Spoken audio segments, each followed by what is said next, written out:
Now at 7, a year ago, you may remember the Zika virus, a very serious concern here in South Florida as well as other parts of the country. And this year, there's been a considerable drop in the number of cases, but that doesn't mean the virus is gone. In fact, new cases of the disease are still occurring.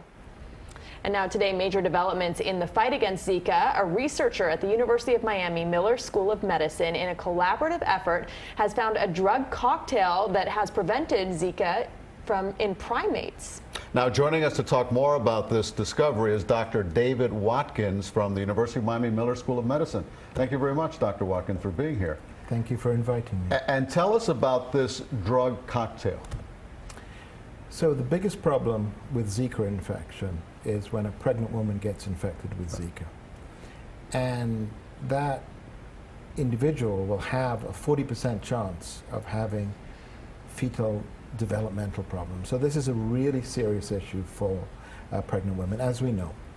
So one can solve this problem with vaccination, and those studies are underway. We decided to come up with a different approach with our collaborators at the Scripps Institute, Dennis Burton and Tom Rogers, and they isolated an antibody, or 3 antibodies, from somebody that had already been infected with Zika.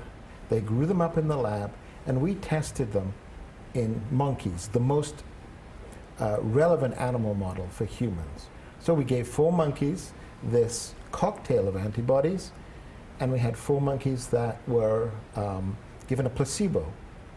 We then, the day after, infected them with a highly virulent strain of Zika that we got from a Brazilian colleague, Myrna Bonaldo, in Rio de Janeiro. And this virus was part of the epidemic there in 2016 that caused enormous problems in pregnant women. And much to our surprise, this cocktail completely prevented infection in the 4 monkeys that we gave it to. In the 4 monkeys that we gave the placebo to, the virus replicated. So this was a huge surprise to us, and we are now encouraged by this to try to go ahead, and our target is to make this available to pregnant women.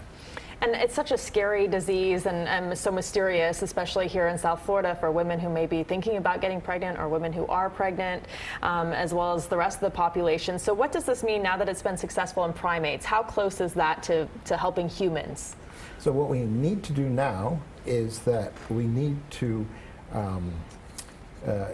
get investment in this idea so that we can now make large quantities of these antibodies under conditions that are clean enough so that we can put them into humans.